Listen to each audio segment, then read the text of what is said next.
Baker Mayfield turned heads in camp for yelling at some of his receivers, notably Odell Beckham, for not working back to the ball when Mayfield was scrambling to find open targets. Baker is only entering his second season in the league, but his coach Freddie Kitchens said that type of vocal leadership is what he expects out of his quarterbacks. Mayfield was asked about the incident yesterday. Take a listen. I mean, I'm not a jackass. You got to talk through it. I'm gonna harp on it, and then I'm gonna talk to them. And then those guys know that that's a big part of our offense, and they know that. It's just the fact that if we get lazy and we let things slide, we need to be over communicating right now. That's what the good teams do. Like I said, we got to be on the same page. And I think there's an appreciation from my end that he's able to come communicate and talk through things, and it's just having that open relationship. Obviously, there's a chain of command. What Freddie says goes, but just being able to talk through things and see it from their perspective or mine is really good. Shannon, do you like Baker's attitude here? Skip, he's walking a very dangerous line here, because at the end of the day, you have to understand these are grown men, and although you play the quarterback position and is held in very high regard, you're not above them. I remember when I got to Denver, Skip, John Elway was going into his 7th season. He had already been an MVP and had already gone to 3 Super Bowls. And that's kind of how I base things on because of the way he kind of treated me. There were mistakes that being made, and he didn't yell. He would wait till I got back to the huddle. He pulled me to the side and says, I think you're a little deep. That was not what we called in the huddle. You missed the hot route. There are things like that. And even as it progressed, because at the end of the day, Skip, I'm a man. You remember, Skip, when Baker was in college and he felt when they didn't shake his hand at the coin toss, they disrespected him, and he did something to them across the field, correct? TCU, when he felt that they had run through the line, he threw the ball. He felt they had disrespected him, right? Nailed the kid. So right can you imagine? Yep. So can you imagine if a man feels you disrespect him in public? I just think the thing is with Baker is that you pull him aside. You don't yell and scream, because you don't want to be in a situation when you throw a pick and the guy said, "What the hell, Baker? What the F are you doing?" Yep. Or you throw a bad completion. You don't want this to go back and forth. I just believe Baker can pull these guys to the side and say, "Guys, I'm going to need you to work back. Win a scramble drill. You know what your responsibilities are. We can't get lazy." But yelling and screaming out in public, Skip, I don't operate like that. And I knock on wood a lot, because I think the relationship that John and I have, it built a lot because he respected me enough. And maybe he was afraid, knowing I come from South Georgia, kind of knowing my background of how I grew up.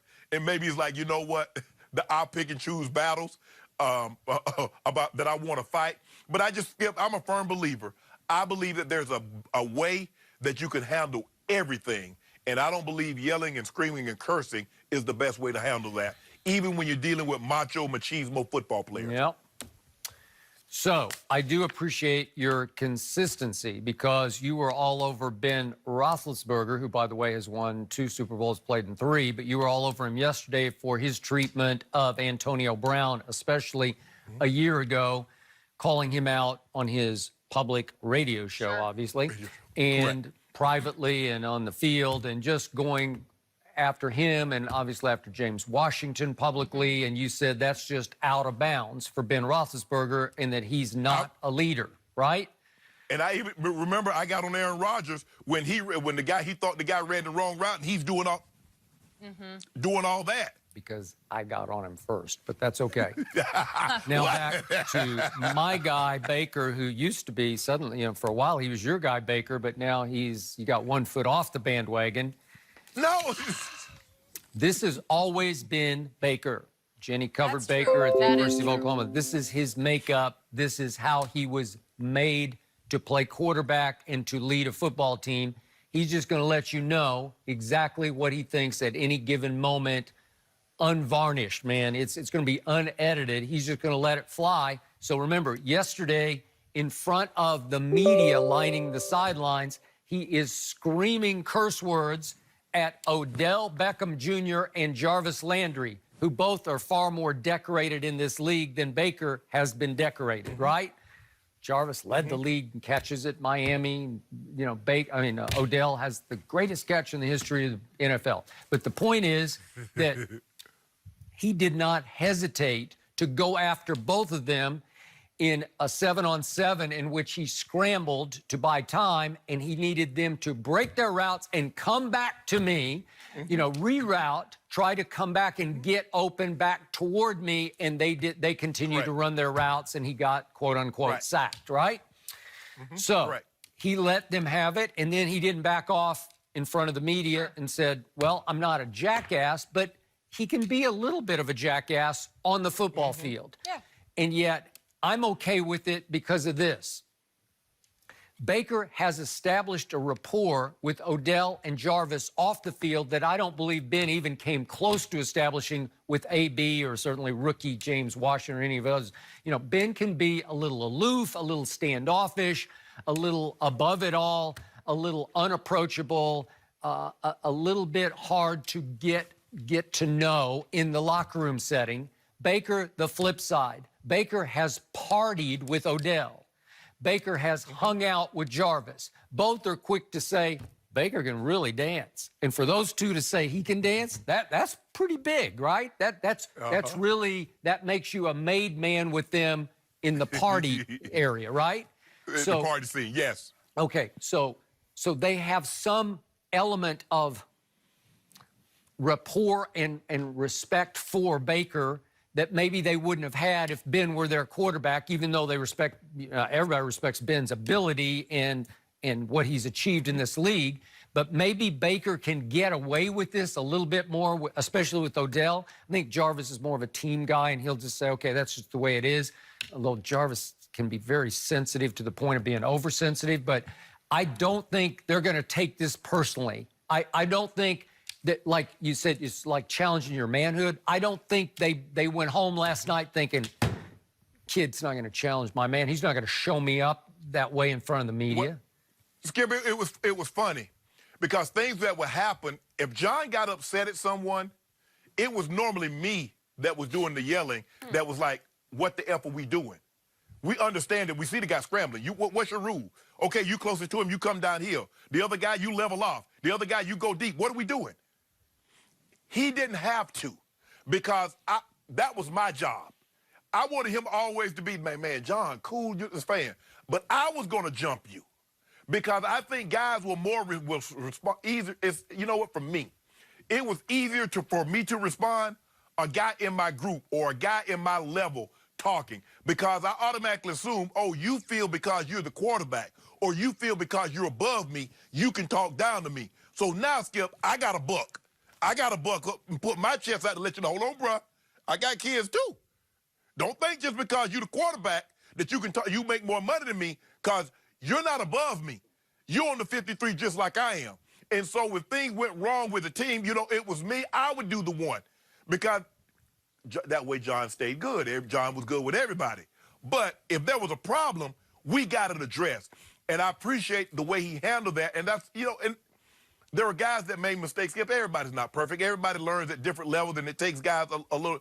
And it took me a while because think about it, Skip. I'm in a game, and my quarterback is having to tell me every play, every blocking assignment, and he never raised his voice. Skip, I remember in '92, Skip, we were playing the game, and Dan Reeves used to send the plays in. By the player, he didn't call the play. He sent the plays in. Skip, I'm tired. I've been going in motion the whole game. I get to the huddle, and John's like, okay, what's the play? And I was like, I forgot. Skip, I literally forgot. Skip, he looked at me, and he's like, it just took a timeout. He could have said, hi, you know what? You forget a play, you run from here to there, and you don't forgot to play. He just took a timeout. Don't worry about it, T. Wow. And he went to the sideline. Man, Skip, I never forgot that. And as players, as I got better and I understood what everybody else needed to do, if somebody, man, what I got, don't worry about it. Hey, you got this right here. You the hot route. That was my job. John had enough things on his plate to worry about than telling everybody what they needed to do. But I made sure I got better, got more proficient in the playbook so I could help someone else. And that's the way I handle it. But I'm not, look, Skip, I get that Baker is who he is, but you're walking a dangerous line when you do things like this, especially when you air it out publicly. But a line came up earlier this week on this show, different strokes for different folks. Yes. Yeah. Yes. This is the way Baker has always done it. And the essence of this, what the receiver has to decide is he blame deflecting? Is he trying to protect himself by blaming me? Is he finger pointing at me to take the onus off himself? Or does he just want to win football games? Because that's how you got to do better to win the game. Well, ultimately, yeah. Okay? So if they decide, Odell and Jarvis, he's just trying to win, he's just trying to make us better, that'll be okay. But if they get to the point where they think, well, you know, he's screwing up too, is he just trying to make us look bad so he doesn't? Right, Well, that's it gets to that with Aaron Rodgers, and we've had Greg Jennings talk about this. At some point, you got to take some blame for what's happening also. So we'll see how it plays out for Baker, but I think he can get away with it better than Ben can get away with it. Skip, I had a situation one time, it wasn't John, but the quarterback told me I had run the wrong route. And he asked me what was I, it wasn't public, but he asked me what the F I was doing. And I looked at him, I said, what the F are you doing? You the one that messed up. You called the wrong route. I ran what you called. You know, I'd forgotten you played football. I forgot that. And now I remember. Reminded often around. You know what, Skip? Skip, you know what? I was a really good guy. I was a fun-loving, but I wasn't going to let you talk to me any kind of how. You've been around me long enough now to know that. The dynamic of you and Baker would be an interesting I don't think that would work. I just remember my first time, one of the first times covering Baker and watching him get into it with his teammates on the sideline, watching him get into it with fans right there in the stands. I had to go up to their SID, Sports Information Director, and say, is this normal? And he's like, oh, this is nothing. I mean, this is him, right? He never had a problem with it in college, but I hear you, Shannon. It's that fine line when it goes too far. But this isn't anything new, and that is something we've always seen from Baker. This is why John Dorsey took him #1 overall. This quality is what he loved the most in Baker. We'll have to see how it plays out this season with those expectations. We're going to talk about a different team. Do we now have proof that the Eagles are the team to beat in the NFC East? What? Yep, I just said that, Skip. We'll discuss next.